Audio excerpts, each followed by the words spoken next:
నా మాటకు విలువివ్వవా? ఏదైనా నేనంటే నీకున్న ప్రేమ?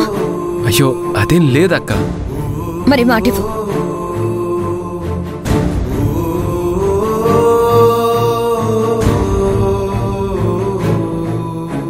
సరే అక్క, నీకోసం ఎన్ని కష్టాలు వచ్చినా ఇల్లు వదిలి నేను ఎక్కడికి వెళ్ళను.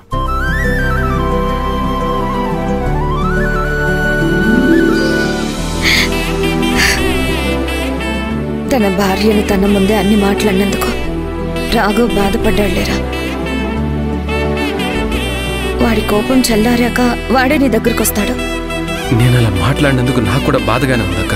జరిగిన దానికి క్షమాపణ చెప్తున్నా కూడా వాళ్ళు దానికి ఒప్పుకోవడం లేదు. ఇంకా మాటలు పెరుగుతున్నాయి, నిందలు ఎక్కువ అవుతున్నాయి. అవి తట్టుకోలేకనే వెళ్ళిపోవాలనుకున్నాను. అదంతా నేను చూసుకుంటాను. నువ్వు మాత్రం ఈ ఇల్లు వదిలి ఎట్టి పరిస్థితుల్లోనూ వెళ్ళకూడదు. ఇది నా అభ్యర్థన అనుకో, ఆజ్ఞ అనుకో.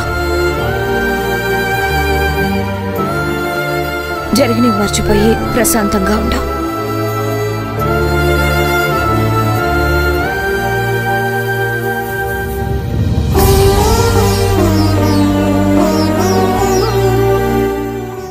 కంచి కామాక్షమ్మ పలుకు, మధుర మీనాక్షమ్మ పలుకు, కాశీ విశాలాక్షమ్మ పలుకు, ఏడుకొండల వెంకన్న సల్లంగా చూడ. ఇంట్లో పెద్దలు పిల్లలు అందరూ సల్లంగా ఉండాలే.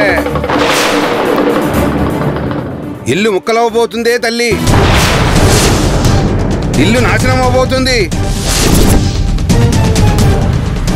మట్టి కొట్టుకోబోయే ఇంటి కూడు నన్నెట్ట తినమంటావే తల్లి? ఏం మాట్లాడుతున్నారు? ఇది నా మాట కాదమ్మా, అంబ పలుకు, జగదంబ పలుకు,